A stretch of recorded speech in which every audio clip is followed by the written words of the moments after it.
This is Craig Travers. I'm a U.S. Masters swimmer, and I swim for the Ram swim team in Rochester, New York. This event is my second ocean open water swim in a place the natives call Islamadora.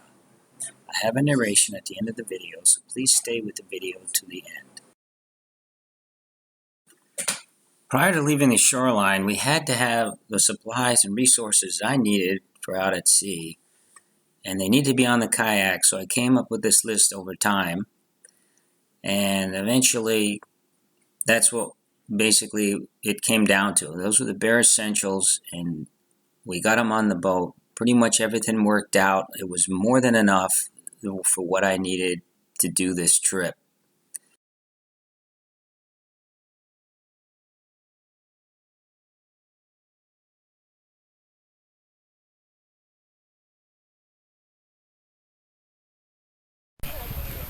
Hey, that's Lighthouse Larry right there, the gentleman with the black t-shirt walking away from us now.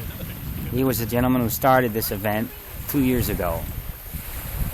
And let you know, Anita Allen is my captain today, and she kayaked for Diana Nyad from Cuba to Florida.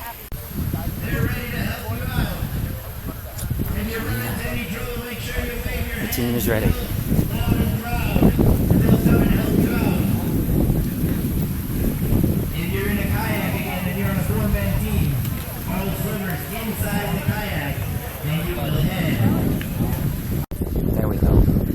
There we go. Final, last minute adjustments here. Are you comfortable? Huh? Is it comfortable? I don't know yet. Don't know. We won't know till we get her to sea, right? Okay, so the captain of the boat brought along her state-of-the-art GPS system, and this system allowed us to calculate where we were precisely on the course and precisely how far we traveled, which in the end turned out to be 9.1 miles.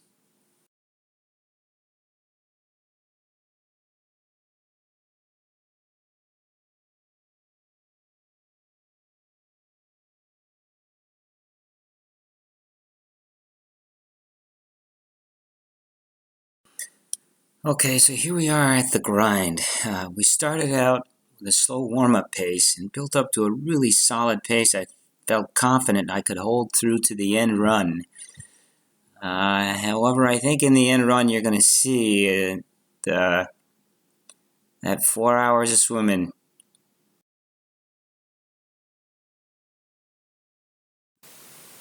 Okay, the spying for the jellyfish part of it was more or less involved cranking my head up, picking my head up, and really worked out your neck and your shoulder muscles, and it was a lot of work. It was a lot of effort to try to look out in front of you. You're constantly spanning the horizon line to try to find any jellies that are showing up, and I got to a point where I could relax that a bit until I started to see the jellyfish grouping up. When they started to increase in numbers, then we'd start to spy for the jellies, and that's when we started the zigzag, which really cost a lot of energy and certainly a lot of time.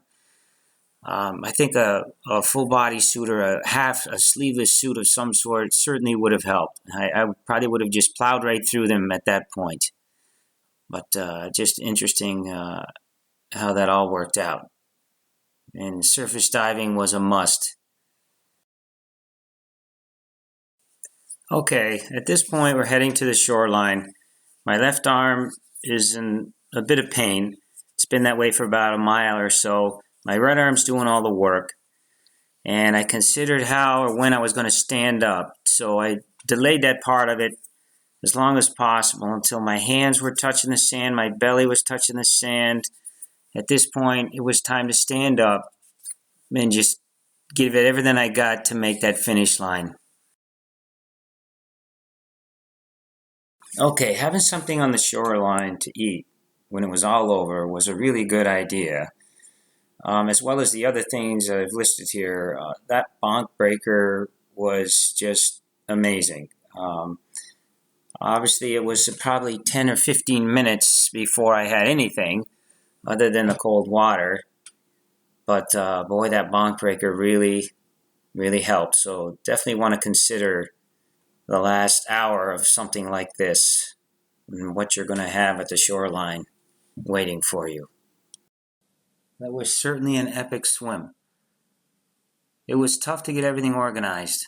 I had a lot to prepare for it. It was all the flights down, all the flights back, the hotels, the car, pretty much when you're going to go here and where you're going to be there. To top that off, we also had a video recording system we took with us from Vuzix, and truly a revolutionary device. But on top of the swim, it's supposed to be a getaway, turned into more of a business proposition, but that's okay.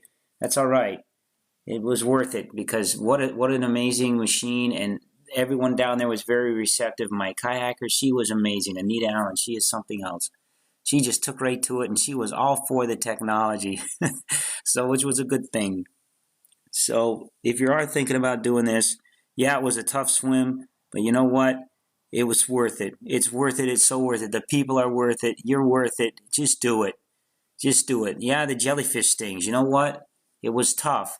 I was lucky. I didn't get a direct contact with any one of them. I was very good at avoiding them. I developed the scheme and it worked quite well. I had to do a couple surface dives to get under them and navigate around them, but for the most part, they left me alone and I left them alone. The toughest part of it was the needles from the boats churning them up. They'd make a stream of needles and you'd have to swim through them.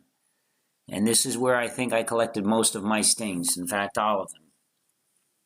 From just the stingers floating in the sea. But boy, the sea was wonderful. I had enough food. Everything worked out well.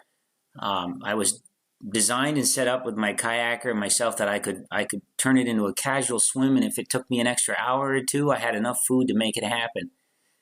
So for my first real big venture out in the open seas, stellar, absolutely wonderful. And if you're thinking about it, don't think about it, just do it. It's worth it. You're worth it. Get your game, get your gear, and get your game on, and just make it happen, because it's a once-in-a-lifetime experience if you can do it. Definitely worth it. The people down there are fantastic, and we had a great time. It was really just a great time, as short as it was. It was a 5-day trip, and boy, we probably should have made it at least twice as long. I can't think of anything right now more. All the supplies, everything came together at the last minute. Talk to people get people involved that have done this stuff. They'll help you. Everybody wants you to make it just as much as you want to make it. And it's so worth it. The water, the clarity, the environment that you're swimming in. Yeah, it was tough. Once again, it was tough, but, tough it up, suck it up, and go get it, because it's worth it all the way. I hope that this video and all of the media that I put together helps somebody to understand a little more, might help them to have their own mission and their own swim turn out as well as this one did for me. This is Craig Travers, and you can probably contact me through my email address, through Facebook, or through YouTube. Just look me up there.